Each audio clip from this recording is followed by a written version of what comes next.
You, as the business owner, are responsible for your culture at work.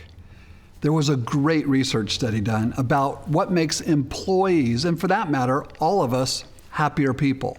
The conclusions of this particular study were so interesting. Here's what they discovered. They don't know what makes people happy, but all the happy people had one thing in common. They were all thankful. They were grateful people.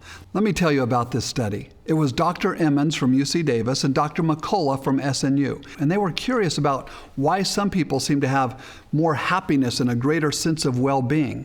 So after making some initial observations and compiling all the previous research on gratitude, they conducted the Research Project on Gratitude and Thanksgiving.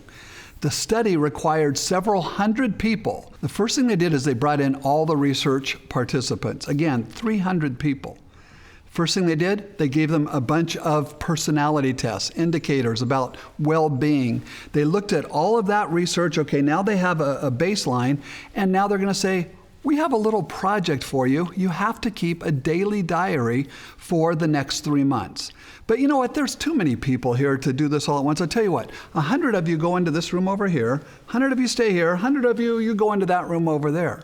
They went into the first room and they said this, hey, it's just what we said. You just keep a diary. You just say, dear diary, and then for the next 3 months, whatever comes to your mind, make sure to get it down in your diary. You have to do it daily.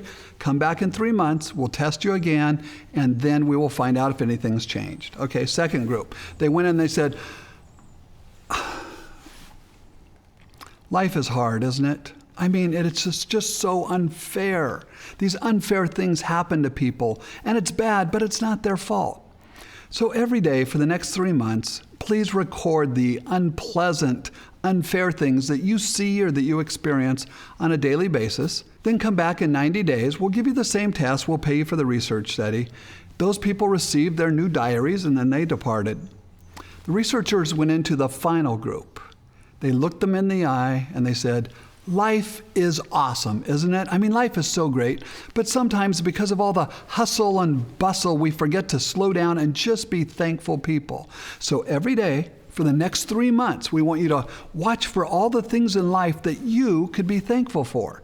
You know, the people in your life and anything else that you see going on that's like, that is so cool, and that you become grateful for. Make sure to write that down every single day. Come back in 3 months. We'll retest you. We'll pay you for the research study.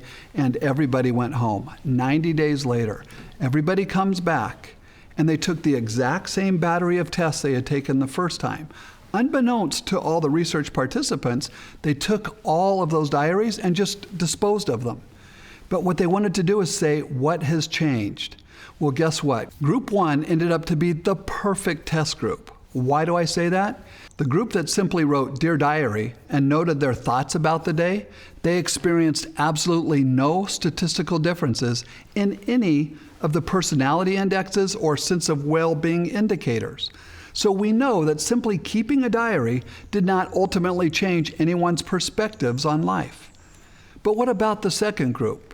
The people who had concentrated on the things that were negative or unfair about their lives over the past 90 days. Well, life had gone significantly downhill for them.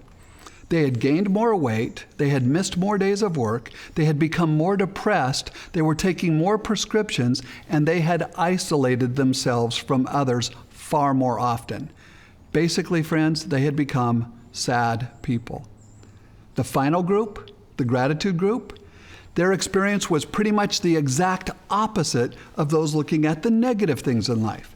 And I quote from the study, the results indicated that those who daily noted the things that they were thankful for reported higher levels of alertness, enthusiasm, determination, optimism, and energy.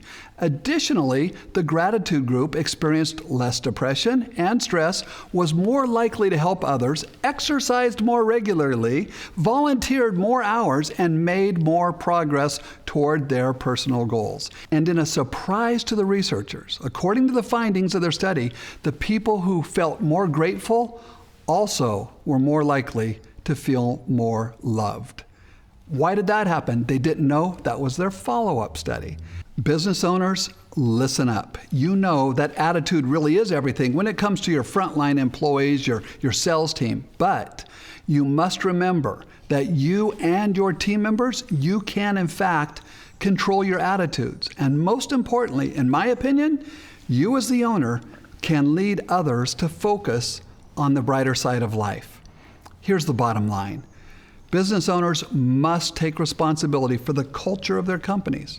If you need help with that, every generational strategic growth plan looks at the company culture from the owner's perspective, from the executive team's perspective, and from the team member's perspective. They look at those from dozens of different perspectives and help every business owner with an actionable plan to improve work culture, employee engagement, and ultimately your company's output.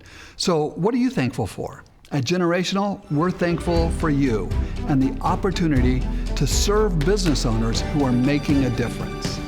Lead well, my friends.